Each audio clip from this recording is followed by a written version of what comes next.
जय हिंद दोस्तों।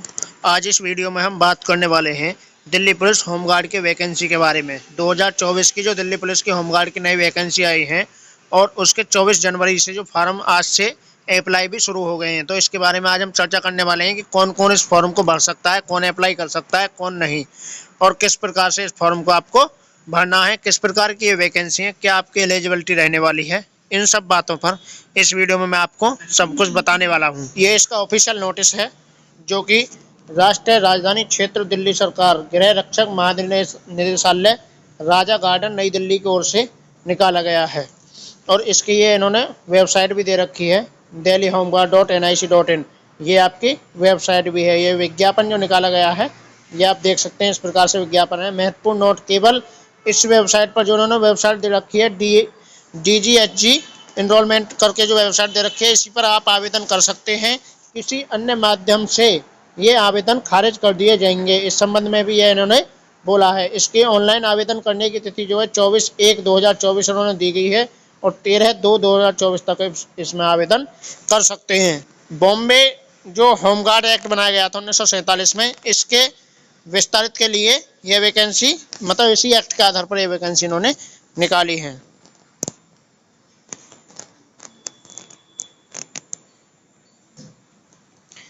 अब दोस्तों बात करते हैं वैकेंसी की। तो 10,285 वैकेंसी उन्होंने निकाली है स्वयं सेवकों के लिए 3 साल की अवधि के लिए। 3 साल के लिए वैकेंसी निकाली गई है, जिसमें उन्होंने बोला है कि 2 साल तक हम इसे बढ़ा भी सकते हैं। अब इसमें आरक्षण भी दिया गया है। अनुसूचित जनजाति और पिछड़ा वर्ग के लिए उन्होंने 15 और 7.5% आरक्षण भी दिया गया है। प्रत्येक में से 1/3 यानी कि 33.33 लगभग के करीब महिलाओं को भी आरक्षित इन्होंने किया गया है।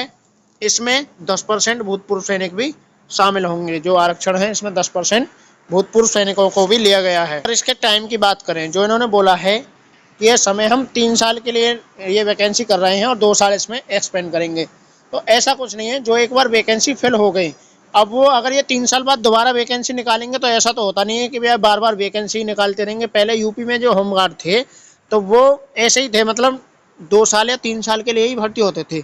अब उनको बाद में क्या किया गया, जब उन्हें फोर्स की जरूरत पड़ी तो उन्हें परमानेंट ही कर दिया गया। जब ड्यूटी की जरूरत पड़ी तो उन्हें परमानेंट कर दिया गया।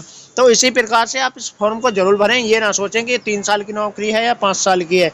ये परमानेंट जरूर होने वाले हैं। आगे चलकर यह इन्हें परमानेंट करना पड़ेगा, क्योंकि फोर्स एक साथ इन्हें जरूरत जब पड़ती है तो इस प्रकार से वैकेंसी नहीं भर सकते एक साथ, या वैकेंसी नहीं निकाल सकते। अब जो फोर्स इन्होंने तैयार कर दिया उसे 3 साल और 5 साल बाद भगाने वाले तो है नहीं। तो इसी प्रकार से दोस्तों ये परमानेंट भी भर्ती होने वाली है। इस फॉर्म को आप जरूर अप्लाई करें और ज़रूर इसमें फॉर्म को भरें। आगे इसकी और डिटेल में आपको बताने वाला हूँ क्या क्या इसमें आपको अप्लाई करना है, कौन कौन किस प्रकार से अप्लाई कर सकते हैं। सबसे पहले इसके मानदंड की बात करें तो भारत का नागरिक और राजधानी क्षेत्र का निवासी होना चाहिए। सबसे मेन बात यह है कि भारत का नागरिक हो और राजधानी क्षेत्र दिल्ली का निवासी होना चाहिए। दिल्ली के निवास का प्रमाण पत्र भी इन्होंने मांगा है। मान्य पासपोर्ट, उम्मीदवार के पास निम्नलिखित कोई एक पासपोर्ट होना चाहिए, या तो पासपोर्ट कोई भी पासपोर्ट हो, या चुनाव आयोग फोटो आईडी कार्ड हो, चुनाव आयोग का जो फोटो आईडी कार्ड होता है, या वर्तमान और वैध राशन कार्ड, जो राशन कार्ड चल रहे हैं वो हो, परिवहन विभाग GNTC दिल्ली द्वारा वैध ड्राइविंग लाइसेंस हो, या दिल्ली में आवासीय पते के साथ फोटोयुक्त सार्वजनिक क्षेत्र बैंक खाते की कोई पासबुक वगैरह जैसे बैंक खाते की होती है वो हो, या राजस्व विभाग GNCT के सक्षम अधिकारी पदाधिकारी द्वारा प्रमाण पत्र हो कोई। तो दोस्तों जो भी कैंडिडेट अब इसमें बाहर के रहने वाले हैं, अब इसमें तो बोल दिया कि ये केवल दिल्ली वालों के लिए ही फॉर्म अप्लाई होंगे और दिल्ली वाले ही इसे भर सकते हैं। अब दोस्तों अगर इसे बाहर का कैंडिडेट भरना चाहता है, जैसे यूपी, हरियाणा, अन्य कैंडिडेट भरने चाहते हैं, तो ये जो आपको दिए गए हैं इतने जो आप इन्होंने दिए गए हैं, चुनाव आयोग फोटो आईडी कार्ड या कोई भी राशन कार्ड या कोई भी, तो ये दोस्तों अगर आप एफर्ट्स लगाएं तो ये बन भी सकते हैं। मतलब कोई भी कागज़, आजकल ये ऐसा है कि कोई भी कागज़ कहीं से भी आप बनवा सकते हैं। जैसे आपका कोई भी रिश्तेदार रह रहा हो, उसके एड्रेस पे आप कोई भी, मतलब इनमें से कम एक चीज़ आपकी ज़रूर बन जाएगी। मैं वीडियो में साफ साफ नहीं बोलना चाह रहा।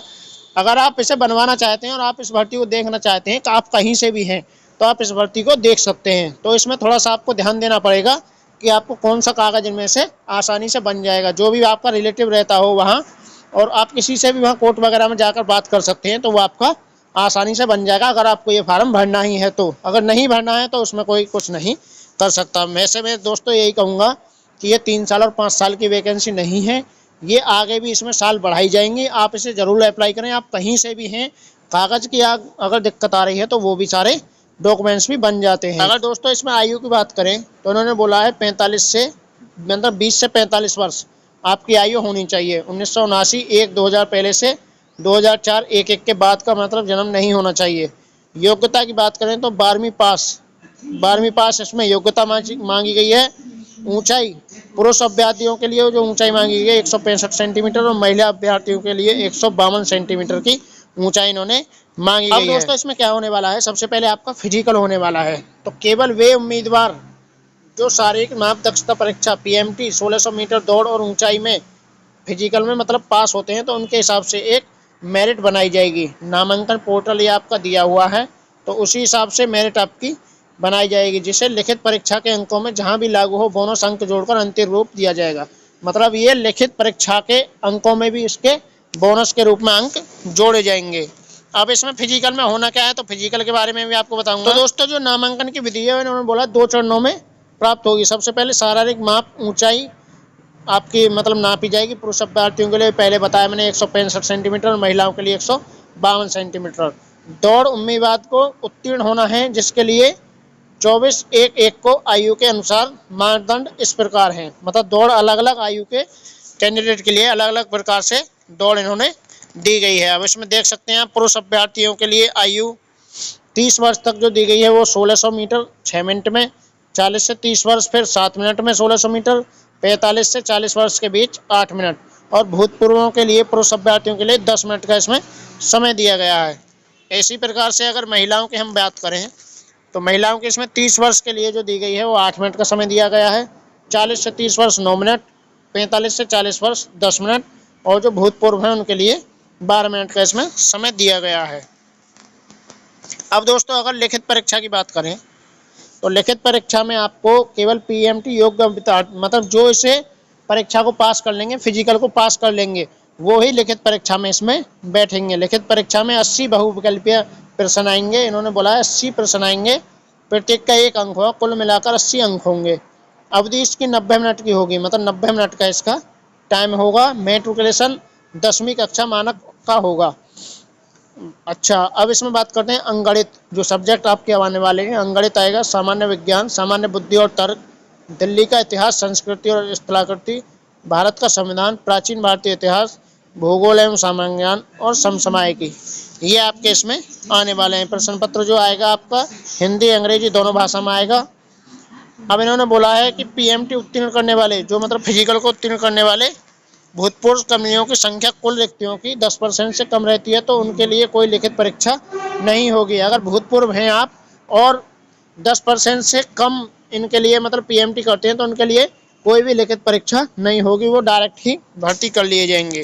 NCC अगर आपके पास है तो 5 अंक मिलेंगे, NCC B अगर आपके पास है तो 3 अंक मिलेंगे और NCC A है तो 2 अंक आपको बोनस के रूप में इसमें मिलने वाले हैं। होमगार्ड के रूप में अब अगर आपने काम किया है पहले तो 2 वर्ष का अनुभव है 3 अंक, 2 से 3 वर्ष के लिए 4 अंक, 3 से 5 वर्ष के लिए 6 अंक और 5 से अधिक के लिए 8 अंक आपको मिलने वाले हैं। अब नागरिक सुरक्षा में अनुभव के लिए बोनस अंक इसी प्रकार से आप देख सकते हैं। 2 वर्ष के लिए 2 अंक, 2 से 3 के लिए 3 अंक, 3 से 5 के लिए 5, 5 से अधिक के लिए 6 अंक इन्होंने दिए हैं। तो इसमें आपका मेडिकल भी होने वाला है, चरित्र और पूर्ववर्ती की चिकित्सीय जाँच और सत्यापन।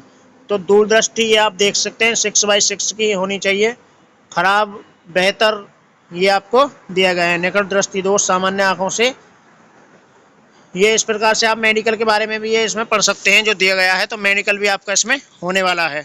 आवेदन शुल्क की बात करें तो 100 रुपये प्रत्येक से इसमें आवेदन शुल्क लिया गया है, चाहे वो SC हो ST हो OBC हो कोई भी हो, 100 रुपये इसमें आवेदन शुल्क लिया गया है। आवेदन किस प्रकार करें तो ये आपको वेबसाइट दी गई है, इसमें जो DGH एनरोलमेंट करके जो वेबसाइट दी गई है इस पर आप आवेदन कर सकते हैं और जो भी इस फॉर्म को अप्लाई करना चाहता है वो इस वेबसाइट पर जाकर अप्लाई कर सकता है। अब बात करते हैं दोस्तों एक बहुत ज़रूरी सूचना कि जो भी इसमें कागज़ मांगे गए हैं तो 5, 6, 7 कागज़ इसमें मांगे गए हैं, उनमें से कोई भी एक कागज़ आप दिल्ली में किसी से भी वकील वगैरह से बात करके अगर आपका कोई रिलेटिव रहता है तो उससे आप बनवा सकते हैं। अगर आप दिल्ली पुलिस में ही मतलब होमगार्ड में जॉब करना चाहते हैं तो ये कोई ज़्यादा बड़ी बात नहीं है, ये आपके कागज़ भी बन जाएंगे। अगर बाहर से आप बिलोंग करते हैं, जैसे यूपी, बिहार, हरियाणा आदि से आप बिलोंग करते हैं, तो ये फॉर्म भी आप भर सकते हैं।